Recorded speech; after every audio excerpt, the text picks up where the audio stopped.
Morning. नमस्कार दोस्तों, स्वागत है आप सभी का आज के मुख्य समाचार में। तो चलिए जानते हैं दिन भर की 25 बड़ी खबरों को फटाफट अंदाज में। पर आगे बढ़ने से पहले वीडियो को लाइक और चैनल को जरूर सब्सक्राइब करें, साथ में लगे नोटिफिकेशन को ऑन करें। चलिए वीडियो स्टार्ट करते हैं। जी आपको बता दें कि दिल्ली नगर निगम का सदन अनिश्चितकाल के लिए स्थगित कर दिया गया है, जिसके साथ ही एक बार फिर से मेयर चुनाव नहीं हो सका है। दरअसल बीजेपी पार्षदों के लगातार हंगामे के चलते सदन को स्थगित किया गया है। आज दिल्ली नगर निगम के मेयर, डिप्टी मेयर और सदन से अस्थायी समिति के 6 सदस्यों के प्रतिष्ठित पदों के लिए चुनाव थे। दिल्ली नगर निगम चुनाव में सभी 250 निर्वाचित पार्षदों की शपथ थोड़ी देर पहले पूरी हुई थी। शपथ के बाद आम आदमी पार्टी के पार्षद मुकेश गोयल ने कहा था कि जो लोग वोट डालने के पात्र नहीं है उनको सदन के बाहर बैठाया जाए, लेकिन लगातार हो रहे हंगामे के कारण सदन को ही स्थगित करना पड़ा है। जी हां, चुनाव के मद्देनजर एमसीडी मुख्यालय के विशेष सेंटर में सुरक्षा बल तैनात किए गए थे। दरअसल पिछली बार परंपरा के विरुद्ध जताते हुए प्रोटेम स्पीकर सत्या शर्मा ने सबसे पहले मनोनीत पार्षदों को शपथ दिलवानी शुरू की थी और इसी को लेकर बवाल हो गया था, जिसके चलते दिल्ली नगर निगम का सदन स्थगित करना पड़ा था। इस चुनाव में सभी 250 निर्वाचित पार्षद, 14 दिल्ली के विधायक और 10 दिल्ली के सांसद वोट डाल सकेंगे। जी आपको बता दें कि महाराष्ट्र के मुख्यमंत्री एकनाथ शिंदे और उप मुख्यमंत्री देवेंद्र फडणवीस केंद्र गृह मंत्री अमित शाह से मिलने दिल्ली पहुंचे हैं। दोनों नेताओं की ये बैठक नॉर्थ ब्लॉक स्थित गृह मंत्रालय में हो रही है। सूत्रों के मुताबिक इस दौरान चीनी उद्योग राज में मंत्रिमंडल विस्तार सहित अन्य मुद्दों पर चर्चा होने की उम्मीद है। पिछले कुछ दिनों में महाराष्ट्र की राजनीतिक में कई हलचल देखने को मिली है। जी हां, महाराष्ट्र में शिंदे की सरकार बनने के बाद से एकनाथ शिंदे और देवेंद्र फडणवीस लगातार दिल्ली आते रहे हैं। आज भी दोनों दिल्ली दौरे पर केंद्र गृह मंत्री अमित शाह के साथ अहम बैठक कर रहे हैं। जानकारी के मुताबिक महाराष्ट्र में मंत्रिमंडल विस्तार को लेकर कोई बड़ा फैसला हो सकता है। जी आपको बता दें कि बचपन दरकिनार कर जो बच्चे अब तक नवाबों के शहर की सड़कों पर भीख मांगते थे और गाड़ियों की खिड़की खटखटाकर गुब्बारे बेचते थे, वे अब उत्तर प्रदेश की राजधानी लखनऊ में 26 जनवरी को होने वाली परेड में अपना दमखम दिखाएंगे। जी हां, जिला प्रशासन ने सड़कों पर भीख मांगने वाले बच्चों को एक नई दिशा देने की कोशिश की है। जी हां, जिला प्रशासन की जानकारी के मुताबिक उत्तर प्रदेश की राजधानी लखनऊ में 26 जनवरी को होने वाली परेड में ये बच्चे कल्चरल प्रोग्राम करेंगे, साथ ही साथ परेड में भी शामिल होंगे। लखनऊ नगर निगम ने भारत सरकार की स्माइल योजना के तहत स्थानीय क्षेत्र में काम करने वाली उम्मीद संस्था की मदद से इनका चयन किया है। जी हाँ, आपको बता दें कि जम्मू कश्मीर में मौसम ने अचानक करवट लिया और इसका असर रियासी जिले के कटरा में भी देखने को मिला है, जहां से माता वैष्णो देवी मंदिर का दरबार मंगलवार दिन में रात जैसा नजर आया है। मौसम खराब के कारण घने बादलों से दिनों में ही काली घटा छा गई है। हालांकि यात्रियों को यात्रा करने में कोई परेशानी न आए, इसके लिए श्राइन बोर्ड ने मेन स्विच को दिन में ही ऑन कर दिया। वहीं यात्रियों को माँ वैष्णो देवी की पुरानी गुफा से दर्शन करने का भी लाभ मिल रहा है। ये पुरानी गुफा साल में एक बार ही खोली जाती है। जी हाँ, दूसरी ओर अधिकारियों ने मंगलवार को बताया कि जम्मू कश्मीर में ठंड का सितम जारी है और कई इलाकों में तापमान 0 से नीचे दर्ज किया गया है। जी हाँ, आपको बता दें कि कांग्रेस नेता राहुल गांधी ने दिग्विजय सिंह के पुलवामा हमले और सर्जिकल स्ट्राइक पर दिए बयान से किनारा कर लिए हैं। राहुल गांधी ने कहा कि जो दिग्विजय सिंह ने कहा है उससे वे सहमत नहीं है। राहुल गांधी ने कहा कि मुझे आर्मी पर पूरा भरोसा है। देश की आर्मी जो भी ऑपरेशन करे उसका सबूत देने की जरूरत नहीं है। इतना ही नहीं, राहुल गांधी ने इस दौरान गुलाम नबी आजाद से भी माफी मांगी है। राहुल गांधी ने कहा कि अगर मैंने कभी गुलाम नबी आजाद और चौधरी लाल सिंह को दुख पहुंचाया तो मैं उनसे भी माफी मांगता हूं।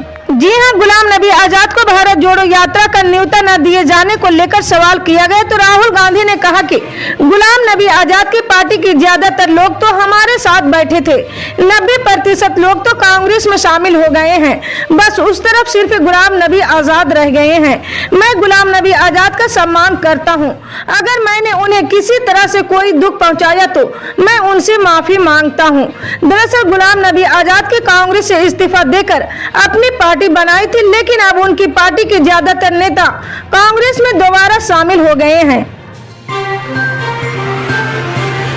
जी हां, आपको बता दें कि राहुल गांधी के नेतृत्व में कांग्रेस की भारत जोड़ो यात्रा अपने अंतिम पड़ाव पर है। तमिलनाडु के कन्याकुमारी से शुरू हुई ये यात्रा इस वक्त जम्मू कश्मीर में है।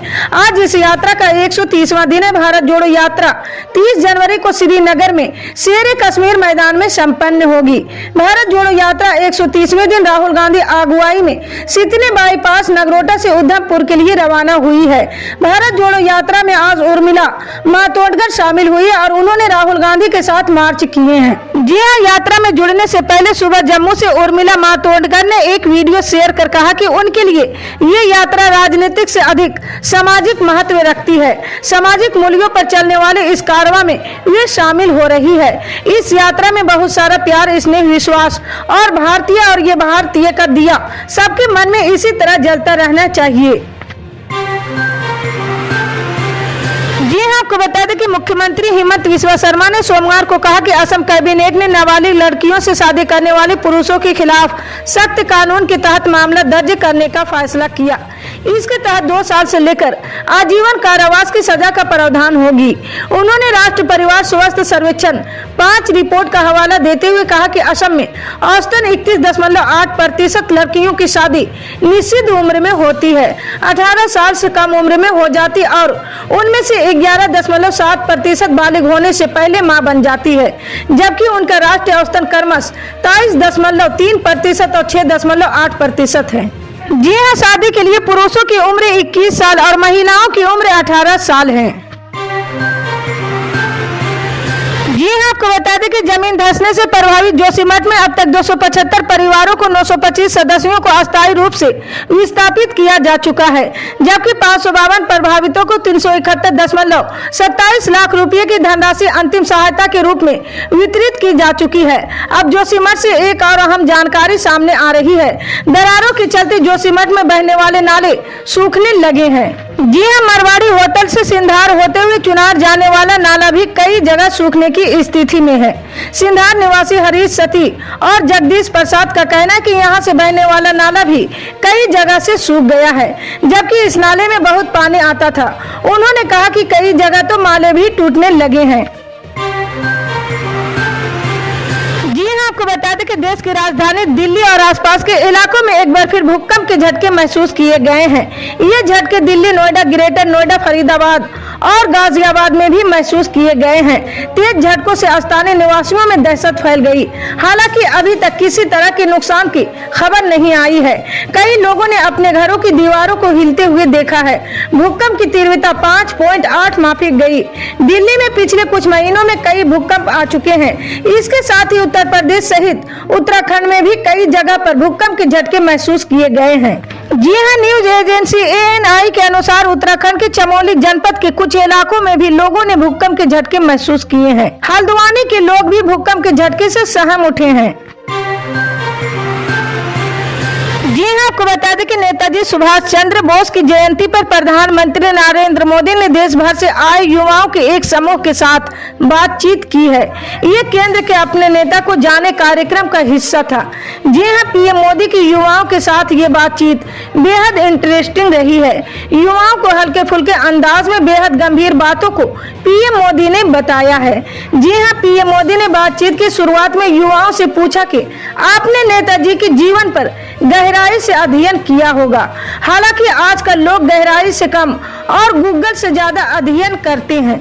जी हां, PM मोदी ने युवाओं से पूछा कि आज आप जिस सेंट्रल हॉल में बैठे थे क्या उसका महत्व और इतिहास जानते हैं। इस सवाल के जवाब में एक लॉ स्टूडेंट ने कहा, सर देश के लिए ये बेहद महत्वपूर्ण स्थान है क्योंकि यही भारत का संविधान तैयार हुआ था।